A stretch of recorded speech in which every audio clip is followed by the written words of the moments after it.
எதுக்கு டென்ஷன் ஆகுறீங்க? மா, என்ன முத்து? செல்வி அம்மா சாகும்போது அவங்களும் என்ன மாதிரி கர்ப்பமா இருந்தாங்களா?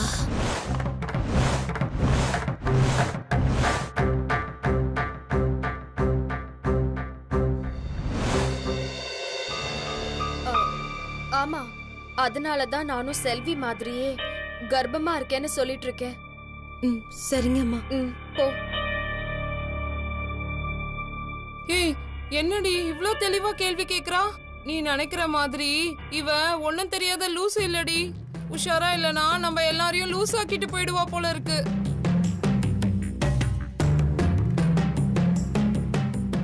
ஐயோ, இனிமே இவ எதையும் சந்தோஷ் கிட்ட வளராம பாத்துக்கணும்டி.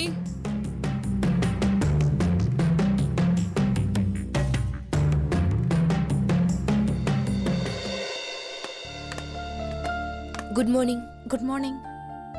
நீ எனக்கு ஒரு ஹெல்ப் பண்ண முடியுமா? சொல்லு லக்ஷ்மி. அர்ஜென்ட்டான விஷயமா நான் வெளியில போகணும். பெர்மிஷன்லாம் போடல. 2 ஹவர்ஸ்ல நான் வந்துருவேன். ஏதாவது மெயில் வந்துச்சுன்னா ரிப்ளை மட்டும் பண்றியா? ஐயோ, நான் எப்படி உன் பேர்ல ரிப்ளை பண்ண முடியும்? நீ ரிப்ளை பண்ணலனா எனக்கு பிரச்சனை ஆயிடும். என்ன நீங்க இவ்ளோ பெரிய பிரச்சனையாகும்னு தெரிஞ்சிருந்தா பேசாம நீங்க லீவ் போட்டுக்கலாம்ல. இல்ல கையல், ஏற்கனவே நான் நிறைய லீவ் போட்டேன். இந்த மந்தே 10 நாளா நான் ஆபீஸ்க்கு வரல. ஏ, என் பிரச்சனை உனக்கு தெரியாதா? கோர்ட்டு கேஸ்ன்னு சுத்திட்டு இருக்கேன். டிவோர்ஸ் கேட்டதுக்கு இன்னைக்கு ஜட்ஜ்மெண்ட். நான் போகலன்னா அவ்வளவுதான். அப்படியா? ஆமா, அப்ளை பண்ணி 1 வருஷம் கழிச்சு தானே டிவோர்ஸ் தருவாங்க. நீங்க அப்ளை பண்ணது தானே? 1 வருஷம் முடிஞ்சு 15 நாள் ஆச்சு. இன்னைக்கு தீர்ப்பு. நீங்களே அப்ளை பண்ண டிவோர்ஸ் தானே? அது கிடைச்சா உங்களுக்கு சந்தோஷம் தானே? அதுக்கே ஃபீல் பண்றீங்க?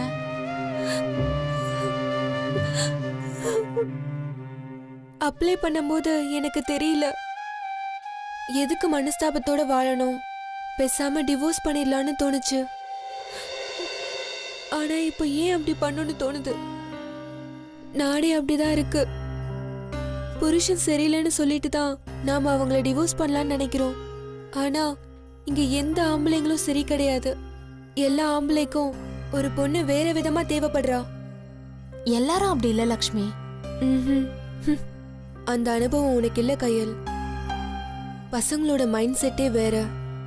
ஒரு பொண்ணோட பழகணும், பேசணும், சுத்தணும், என்ஜாய் பண்ணணும், அதுதான் அவங்களோட ஆசை. ஆனா நமக்கு நம்மளோட வாழணும், நம்ம மேல அக்கறையா இருக்கணும், நமக்குன்னு உணர்வுகள் இருக்கு, அதை அவங்க புரிஞ்சுக்கணும்னு நினைக்கிறோம். நம்ம முன்னாடி ஃப்ரெண்டு, பாய் ஃப்ரெண்டுன்னு நடிக்கிறானுங்க. நம்மள ஒரு போக பொருளா தான் பாக்குறானுங்க.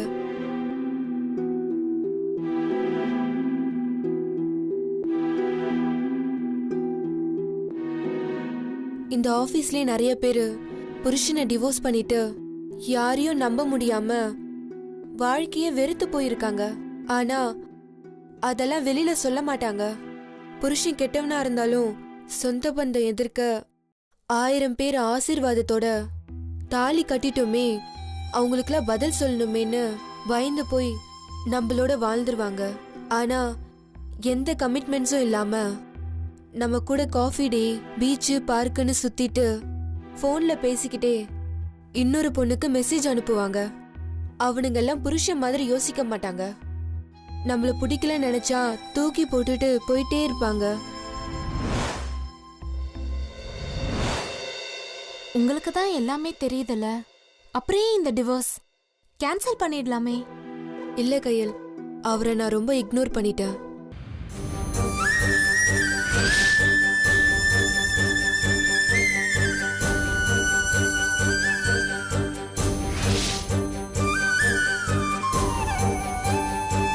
இன்னைக்கு நான் கேஸ்ல ஜெயிச்சிருவேன், ஆனா வாழ்க்கையில தோத்துடுவேன். ஹஸ்பண்ட் இல்லாத லைஃப் வேஸ்ட் கையல். கையல், நான் இப்ப போனாதான் என் ஹஸ்பண்ட் கிட்ட கடைசியா பேச முடியும். ப்ளீஸ். நீங்க போயிட்டு வாங்க லக்ஷ்மி, நான் பாத்துக்கிறேன். தேங்க்ஸ்.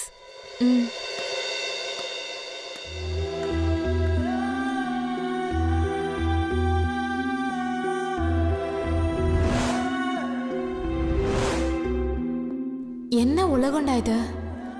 இவன் கூட பழகுனா அரசனை நம்பி புருஷனை கைவிட்ட கதையாயிடும் போல இருக்கே.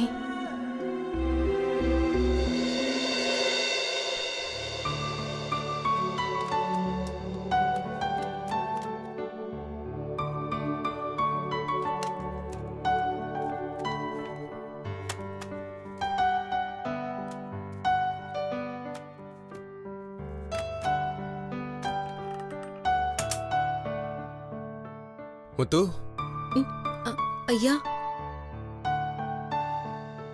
உங்க வேலை முடிஞ்சுதா? ஆ, முடிஞ்சிருச்சுங்க ஐயா. சரி, நீங்க போயிட்டு செல்வியை கூட்டிட்டு வாங்க.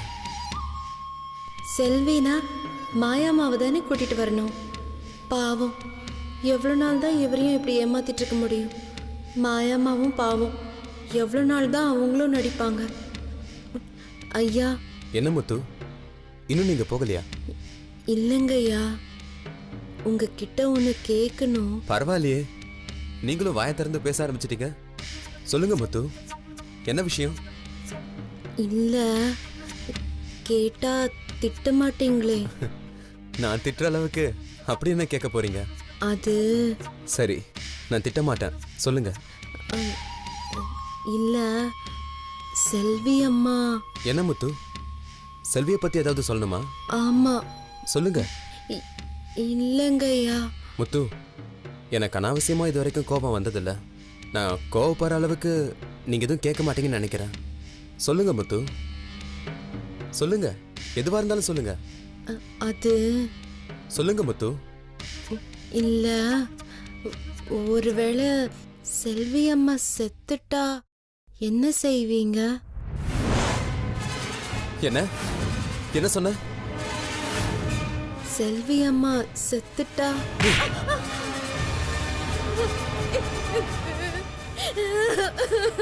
என்ன திமிரு உனக்கு? இருக்க இடம் கொடுத்தா உனக்கு சோறு போடுற முதலாளிக்கு கெட்டது நினைப்பியா? உன்னால எப்படி இப்படி நினைக்க முடியுது? உனக்கு எவ்வளவு உதவி செஞ்சிருப்பாங்க. இப்ப பேசத்துக்கு உனக்கு நாக்கு கூசல. நீ பொண்ணுன்றதுனால உன்னை விடுற. இதையே வேற யாராவது பேசியிருந்தாங்க இன்னொருத்துக்கு கொண்டு இருப்ப. போய் அப்பாவை நினைச்ச பாரு, அது ஏன் தப்பு? வேலைக்காரங்களை வேலைக்காரங்க மாதிரி நடத்தணும்னு மாயா சொன்னது சரிதான். மாயா, மாயா, ஆண்டி. என்னாச்சு சந்தோஷ்? என்னாச்சு? என்னாச்சு? என்னாச்சு சந்தோஷ்? சந்தோஷ் என்னாச்சு? சந்தோஷ், எதனா பிரச்சனையா? எதுக்கு முத்து அழுவுறா? நான் தான் அடிச்சேன். அடிச்சு? இவ எதுக்கு இவள அடிச்சா? ஏதாவது உளறி கொட்டிட்டாளா? சந்தோஷ், நீ அடிச்சியா? ஆமா, நான் தான் அடிச்சேன். இவ என்ன சொன்னான்னு தெரியுமா மாயா? செல்வி சேர்த்துட்டா என்ன பண்ணுவீங்கன்னு கேக்குறா. நான் நினைச்சேன். வாட்? வேணாம் மாயா, இந்த மாதிரி நெகட்டிவ் தாட் இருக்கிறவங்க யாருமே இந்த வீட்ல இருக்க வேணாம். இன்னும் 10 நிமிஷத்துல இந்த வீட்ல இருந்து அவ போணும். Ask her to get out. ஐயா, வேண்டாம் ஐயா, வேண்டாம் ஐயா, நான் தெரியாம. Get out, out. மாயா, இவளை எங்க இருந்து கூட்டிட்டு போ. வாடி.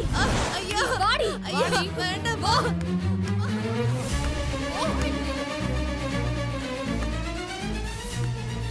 வாடி. மாயா, மாயா, அவளை ரெண்டு ஓடடி. வாடி. என்ன தைரியம் இருந்தா நீ சந்தோஷ் கிட்ட நேரா போய் பேசுவ? அதான் நீ கேட்ட கேள்விக்கெல்லாம் நான் பதில் சொன்னல. அப்புறம் என்னடி உனக்கு? மாயா, விடு மாயா. சமையல் ஒரு 4 போடு போட்டாதான் அவன் என்ன தப்பு பண்ணான்னு அவளுக்கு தெரியும். நானே சந்தோஷ் கிட்ட போய் பேச மாட்டேன். இந்த லூசுக்கு எவ்வளவு திமிரு இருந்தா அவன் கிட்ட போய் பேசியிருப்பா. Be cool. சந்தோஷ், நீ கவலைப்படாத சந்தோஷ். அவரை நான் வெளியே அனுப்பிச்சிடுறேன். நீ ரிலாக்ஸ் பண்ணு. அண்ணா வாங்கண்ணே. போடு மாயா, இன்னும் 4 அடி போட்டாதான் இவளுக்கு புத்தி வரும். இதுக்கே நான் இவளுக்கு முடிவு காட்டுறேன். Maya, stop it. அவளை துன்புறுத்தி என்ன பிரயோஜனம்? அவளுக்கு எதுவுமே புரியாது. Just leave it. Maya, Santosh ரூம்குள்ள தான் இருக்கான். இவ கத்தி கலாட்டா பண்ணா அவன் வெளியில வந்துருவான். விட்டு தொலை, அவ பாட்டு கிடக்கட்டும். மாயா, இவ யாருன்னு உனக்கு தெரியும். இவள ஒரு அளவுக்கு மேல அடிச்சா என்ன ஆகும்னு உனக்கு தெரியும். இவளை என்கிட்ட விட்டுட்டு நான் பாத்துக்கிறேன். இனிமே இவ நிழல் கூட சந்தோஷ் மேல படாது. இன்னொரு வாட்டி இவ சந்தோஷ் கிட்ட பேசுறத பார்த்த பெட்ரோல் ஊத்தி கொளுத்திடுவேன். ஜாக்கிரதை. மாயா, மாயா நில்லுடி.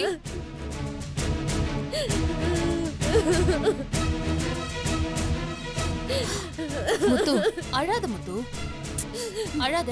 வா வா, அழாத முத்து, அழாத. வா வா. இத பார், நீ இங்கே இரு, நான் வந்துடுறேன். பயப்படாத முத்து, நான் இருக்கேன். இரு, வரேன். ஐயா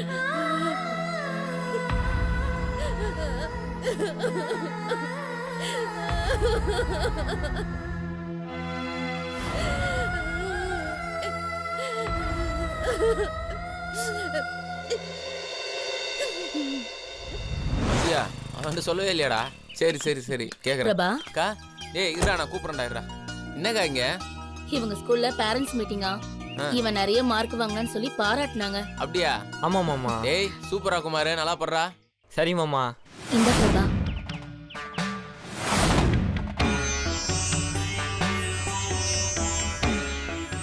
என்னக்கா இது? நம்ம தாலி பூஜை பண்ணோம்ல, அங்க வச்சு கொடுத்த குங்குமம். அந்த அம்மாவே நமக்காக ஸ்பெஷல் பூஜை பண்ணி கொடுத்தது. கையில் அவசரத்துல மறந்து வச்சுட்டு போயிட்டா. நீ இத மறக்காம அவகிட்ட கொடுத்துடு. என்ன? கொடுத்துறேன்க்கா. ஆமா, இன்னும் நீங்க 2 பேரும் சண்டை கோழி மாதிரி சண்டை போட்டுட்டு தான் இருக்கீங்களா? இல்ல ஏதாவது பேச கீச ஆரம்பிச்சிட்டீங்களா? எல்லாம் மாறிச்சுக்கா. என்னது? அவளும் முன்ன மாதிரி இல்ல, நானும் முன்ன மாதிரி இல்லக்கா. என்னடா அவ வீட்டுக்கு வந்துட்டாளா? ஐயோ நீ வேற. அப்படியெல்லாம் ஒன்றும் இல்லைக்கா. அப்படியெல்லாம் நடந்தாதான் நான் திருவிழாவே வச்சிருவேனே. போன வாரம் தெரியாம அவளோட லேப்டாப்பை உடச்சிட்டாக்கா. பட்டுன்னு என்ன அடிச்சிருச்சு. என்னது? அடிச்சிட்டாளா? தப்பு என் மேலதாக்கா. நான் அதை ஒழுங்கா எடுத்துட்டு போய் அக்காட்டையும் மாமாட்டையும் குத்து கையல்கிட்ட குத்துருங்கன்னு சொல்லியிருக்கணும். அதை விட்டு அந்நேரத்தில் அவளை போய் எழுப்பினோம் பாரு, அதான் தப்பா புரிஞ்சுக்கிச்சு. நான் வேணா போய் பேசிட்டுமாடா? கோ அங்கதானே இருக்குது கதையில ட்விஸ்டே. அடுத்த நாள் என்னாச்சு ஏதாச்சுன்னே தெரியலக்கா. அவளா திடீர்னு வந்து ஆட்டோல ஏறினா என் பக்கத்துல வந்து உட்காந்து நல்லா பேசினாக்கா. அப்படியாடா? ஆமாக்கா. நான் அவட்ட மன்னிப்பு கூட கேட்டேன். அவ என்னடானா லோன் போட்டு என் கடன்லாம் அடைக்கிறேன்றா. நிஜமா வட சொல்ற? ஆமாக்கா. டேய் கேட்கறதுக்கு ரொம்ப சந்தோஷமா இருக்குடா. இனிமேட்டாவது அவகிட்ட கோச்சிக்காத. அவன் நல்ல பொண்ணுதான். நீதான் வீணா அவகிட்ட கோச்சிக்கிட்ட. 1000 பிரச்சனை வந்தாலும் புருஷன் பொண்டாட்டிங்க பிரியவே கூடாது. இப்ப நீங்க சேர்ந்திருக்கீங்கன்னா எல்லாம் நாம பண்ண சுமங்கலி பூஜையோட மகிமை தான். இத கேட்டா என்னை விட அம்மா தான் ரொம்ப சந்தோஷப்படுவாங்க. அம்மா கிட்ட சொன்னியா? இல்லக்கா, கையில திரும்ப வீட்டுக்கு கொண்டு வந்ததுக்கு அப்புறமா அம்மா கிட்ட சொல்லிக்கலான்னு இருக்கேன். அவ நிச்சயமா உன் கூட வருவா, உன் கூட வாழுவா. எனக்கு அதுல முழு நம்பிக்கை இருக்கு. இருந்த ஒரு பொண்ணையும் நான் கட்டி கொடுத்துட்டேன். இப்ப நம்ம வீட்டுல இருக்க ஒரே பொண்ணு கையல் மட்டும்தான்டா. நீங்க 2 பேரும் சந்தோஷமா இருந்தாதான் நம்ம குடும்பமே சந்தோஷமா இருக்கும். அவளை நல்லா பாத்துக்கோடா, கோவப்படாத. அவகிட்ட பொறுமையா இரு. அவளுக்கு உன் மேல கோவம் இருந்தாலும் அவளுக்கு உன்னை ரொம்ப பிடிக்கும்டா. நிச்சயமா உன் கூட சேர்ந்து வாழுவா பாரு. நானும் அப்படிதாக நினைச்சிட்டு இருக்கேன். இப்பதான் கொஞ்சம் கொஞ்சமா பேச ஆரம்பிச்சிருக்கோம். ஆனா அது மனசுல என்ன நினைக்குதுன்னு எனக்கு சரியா தெரியலக்கா. அவ என்ன மன்னிச்சிட்டாளா இல்லையான்னு கூட எனக்கு ஒண்ணுமே புரியலக்கா. பாப்பா என்ன நடக்குதுன்னு. நிச்சயமா பேசுவாடா. எல்லாமே நல்லதா தான் நடக்கும். அப்புறம் மறக்காம அந்த குங்குமத்தை அவ கையில கொடுத்துடு. இல்ல நீயே தினமும் எடுத்து அவளுக்கு நெத்தியில வச்சுடு. அது ரொம்ப சக்தி வாய்ந்ததுடா. நிச்சயமா நீங்க சீக்கிரமா சேர்ந்துருவீங்க பாரு. நானும் அந்த நம்பிக்கையில தான் காத்துட்டு இருக்கேன். இப்பவே நேரமாச்சு. இனிமேதான் வீட்டுக்கு போய் சமைக்கணும். நான் வரட்டுமா? ஒரு நிமிஷக்கா. டேய் குமார் இந்தா. என்னது மாமா? டேய் நீ நல்லா படிக்கிறீல, வச்சுக்கோ. 1000 ரூபாவா? எப்பயுமே நீ கிள்ளி தானே கொடுப்பா, அள்ளி கொடுக்க மாட்டியா? டேய் மாமா சந்தோஷமா இருக்கேன், வச்சுக்கோ. தேங்க்ஸ் டேய் மாமா. அவன் இங்க வந்ததே அதுக்குதான்டா. நீ வேற 1000 ரூபாய் கொடுத்துட்டியா? அவ்வளவுதான். சரி இந்த குங்குமத்தை மறக்காம கையில கொடுத்துரு, மறந்துடாத. நான் வரட்டுமா? வரேன் மாமா. நினைச்ச மாதிரியே உன் மாமா கிட்ட காசை வாங்கிட்ட.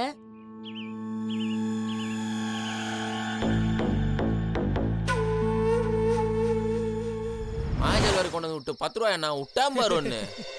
வந்துட்டான்டா. என்ன வச்சு ஆம்பளை குழந்தை பிறந்திருக்காமே, வாழ்த்துக்கள்ரா. தேங்க்ஸ் மச்சான். ஆல் தி பெஸ்ட் மச்சான். வாழ்த்துக்கள் மச்சி. டேய் என்ன வெறும் தேங்க்ஸ் தானா? ஸ்வீட் எங்கடா? என்னடா அவன் சின்ன பசங்க மாதிரி ஸ்வீட்லாம் கேட்டுக்கிட்டு. இன்னைக்கு ட்ரீட், செலவெல்லாம் என்னது? சரக்குலயே குளிக்கிறோம். வா போலாம். டேய் மச்சி நீங்க போயிட்டு வாங்கடா. ஸ்டாண்ட்ல யாரும் இல்ல, சவாரி வந்தா நான் பாத்துக்கிறேன்.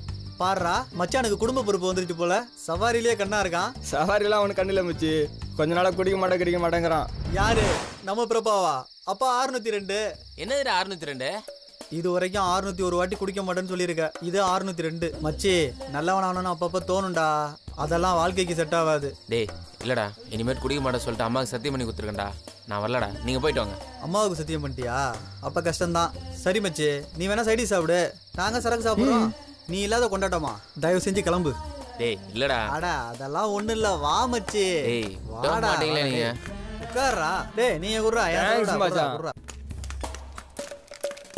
டேய் இங்கே உட்காரலாம்ல. உட்காரு மச்சான். ஐயோ. டேய் மச்சான் இருங்கடா, நான் இப்போ வந்துடுறேன்டா.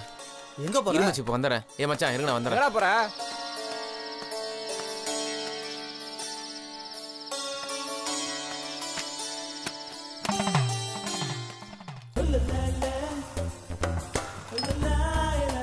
வாடா. என்னடா ஆரம்பிச்சிட்டீங்களா? உட்காரு. மச்சி வா வா வா. மச்சான் இன்னைக்கு விடிய விடிய குடிக்கிறோம். ஆ. ஒரு ஆம்பளை பையனை பெத்துக்கிறது எவ்வளவு சந்தோஷம் தெரியுமா? அடி அடி. இன்னைக்குன்னு பார்த்து இப்படி சொல்ற? டேய் உர்ரா. டேய் ஆட்டோவுக்கு ஹெட்லைட் மாத்தினாலே சந்தோஷத்துல குடிப்ப. என்னடா ஆச்சு உனக்கு? டேய் அதான் சொன்னேன்ல, அம்மா மேல சத்தியம் பண்ணிருக்கேன்னு. வேணாண்டா நீங்க அடிங்க. வெளிநாட்டுல எல்லாம் பீரு குடியே இல்லையா, புத்துணர்ச்சி பானம். ஒரே ஒரு பீரு மச்சி. டேய் இல்லடா வேணாண்டா. ஏய் வேணாம் மச்சி, நீங்க அடிங்க. லைட்டா போடுறா. சரி, விடுறா. அவனே பொண்டாட்டியை பிரிஞ்சு இப்பதான் சேர்ந்துருக்கான். நல்லா வாழட்டும் விடு. டேய் ஒரு கட்டிங் மட்டும் சாப்பிட்றா. டேய் தயவு செஞ்சு எனக்கு வேணாண்டா. நீங்க எவ்வளோ வேணாலும் குடிங்க, நான் உங்களுக்கு கம்பெனி கொடுக்குறேன். ஆனால் உங்களை நம்பி இந்த ஒயின் ஷாப்பில் தண்ணி கூட குடிக்க மாட்டேன்டா. டேய் என்னை மன்னிச்சிரு மச்சான், நான் வேணா இந்த சிப்ஸை மட்டும் சாப்பிட்றேன். அடிங்கடா. நீ ரொம்ப நல்லா வேண்டாம் மச்சான். நீ எடுத்து குடிங்கடா. சாப்பிட்றா.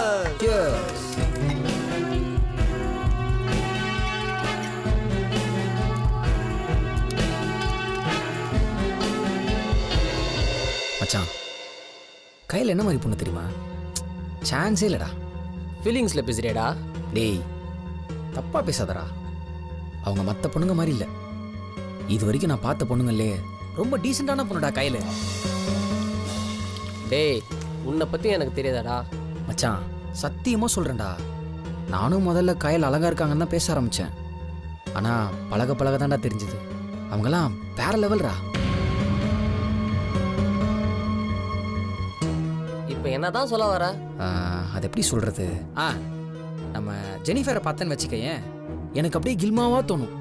அதே அந்த பிரியாவை பார்த்தா அப்படியே கில்ஃபான்சியாக தோணும். ஆனால் எந்த அழகான பொண்ணை பார்த்தாலும் என் மனசுக்குள்ளே ஒரு டிஆர் பாட்டு ஓடுண்டா. அதே கையில் பார்த்தா மட்டும் அப்படியே கையெடுத்து கும்பிடுன்னு தோணுண்டா.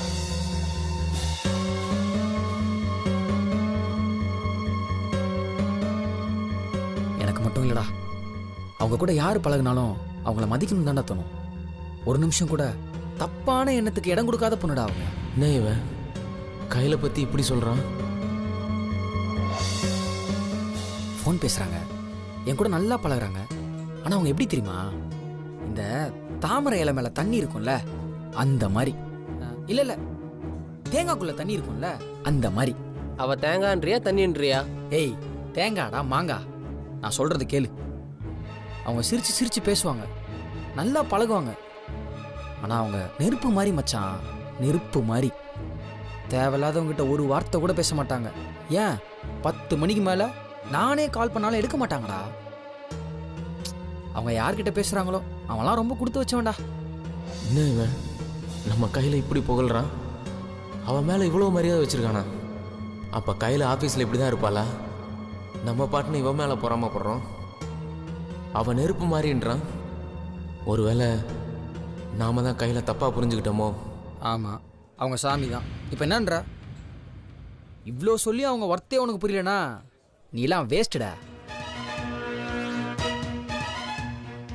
டேய் நீ அவளை லவ் பண்ணுறியா? டேய் லவ் இல்லைடா, அவங்க மேலே ஒரு மரியாதைடா. நம்ம ஆஃபீஸ்லேயே அவங்க தான் நம்பர் 1. ஸ்கூலில் அவங்க ஸ்டேட் 3rd. காலேஜில் கோல்டு மெடலிஸ்ட். அவங்களெல்லாம் ஒரு பெரிய ஆள் தாண்டா கட்டிக்கணும். நான்லாம் அவங்க முன்னாடி சாதாரணம்டா. அவங்க கூட கொஞ்சம் நல்லா பேசுவேன், அவ்வளோதான், வேற ஒன்றும் இல்லை. அழகுலையும் சரி, அறிவுலையும் சரி, கேரக்டர்லையும் சரி, அவங்கள மாதிரி ஒரு நல்ல பொண்ணெல்லாம் பார்க்கவே முடியாதுடா. அவங்களாம் நல்லா வாழணும்டா, நல்ல புருஷனாக கிடைக்கணும்டா, நல்லா படித்தவனா பார்த்து அவங்க கட்டிக்கணும். அப்போ தான் அவங்க லைஃபு நல்லாயிருக்கும். என்னடா பண்ணுறது? இந்த மாதிரி நல்ல பொண்ணுங்க தான் குரங்கு கையில் பூமாலை கிடைச்ச மாதிரி என்கிட்டயே மாட்டிக்குது. எல்லாம் அவங்க தலை விதி. ஏய் கையிலுக்கெல்லாம் நல்ல புருஷன் கிடைப்பான். அவங்க ஒரு முட்டாளியோ இல்லை ஒரு ஆட்டோக்காரனே கட்டிக்க அவங்க என்ன சாதாரண பொண்ணு நினச்சியா? அவங்க நல்ல பொண்ணுடா. அவங்க வீட்டில் சூப்பரான மாப்பிள்ளையாக பார்த்து கல்யாணம் பண்ணி வைப்பாங்க. ஐயோ கையில் நான் உன்னை தப்பாக புரிஞ்சுக்கிட்டேன். உன்னை ஊரெல்லாம் போல்ந்து பேசுறாங்க. உன்னோட அருமையை எனக்கு தெரியலையே கையில. ஐயோ, என்ன மன்னிச்சிரு கையில.